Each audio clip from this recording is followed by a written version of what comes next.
Morning, Trinidad and Tobago. By the time some of you see this video, Errol Fabien's possessions will be in the yard and in the road as a bank, First Citizens Bank, has taken action against Errol. I spoke to Errol a couple times today. The information that I've gotten from Errol is he borrowed 700,000, he paid 900,000, he owes 300,000.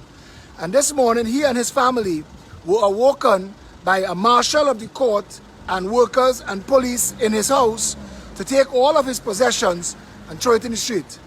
Now I'm asking Trinidad and Tobago, in a time of a global pandemic, in a country where the incompetent government shut this nation down, destroyed the economy for the middle class and those not benefiting from the 1/3 of the budget that goes to PNM handouts, and that's something else we have to deal with.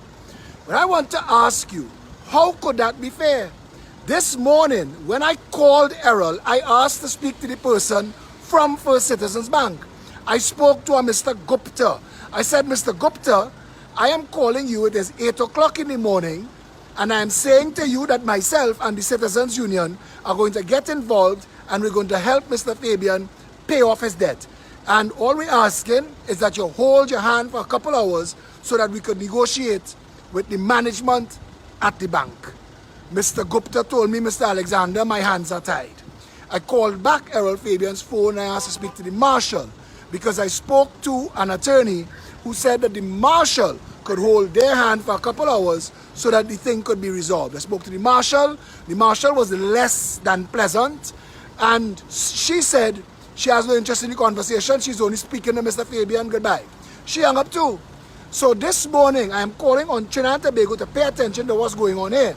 Because after I started raising a response on social media for Errol, other people started calling me in tears. People that you wouldn't believe are having this problem today. Many of you who think that you are standing on concrete, you could be standing on quicksand. What is going on in Trinidad and Tobago right now with our financial institutions, that needed to be addressed 20 years before there was a COVID-19, when Time magazine referred to the banks in Trinidad and Tobago as predators in paradise. I want you to understand, that bank is in a profit position on Errol Fabien's debt. When you take a mortgage in Trinidad and Tobago, you take a 20-year mortgage, the bank calculates $1 million is the mortgage, $1 million is the interest. For the first 10 years of the 20 years that you have that mortgage, all you're paying is interest. If at the end of the first 10 years that you've paid the bank $1 million, you still owe the bank about $1 million.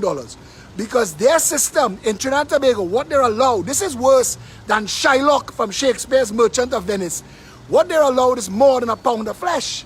What they're allowed is to take all of the interest first, leaving you and any heirs if you die, facing still a mountain of a principle that if they have to refinance, it starts over the whole process. Not even loan sharks in Chicago and New York City could get the kind of terms that banks get in as mortgages in Trinidad and Tobago.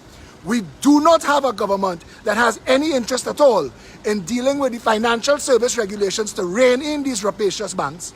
The central bank and the Minister of Finance, who issues licenses to banks, will not allow foreign competition. These banks are making billions of dollars a year in fees.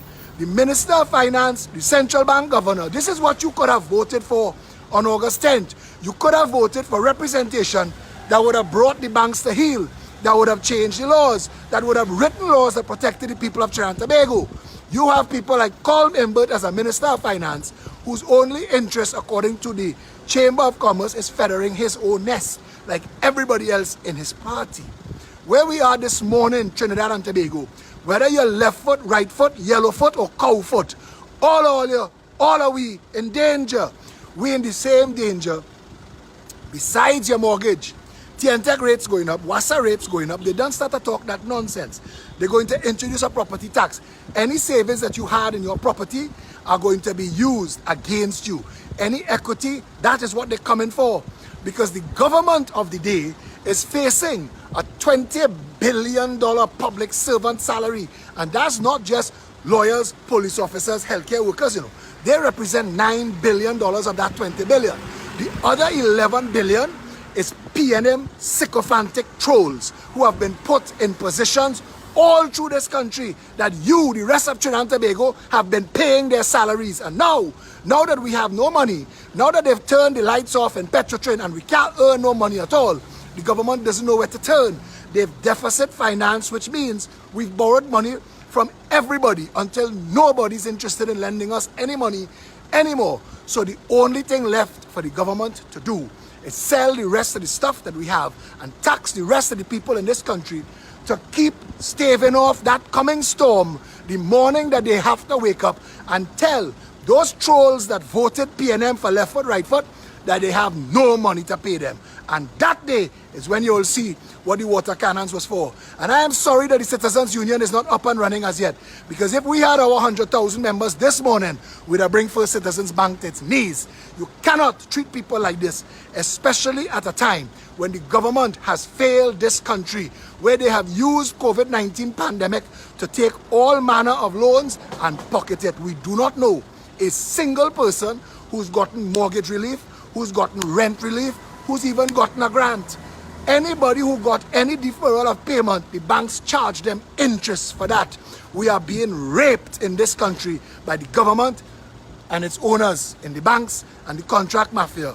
Trinidad and Tobago, it is time to stand together.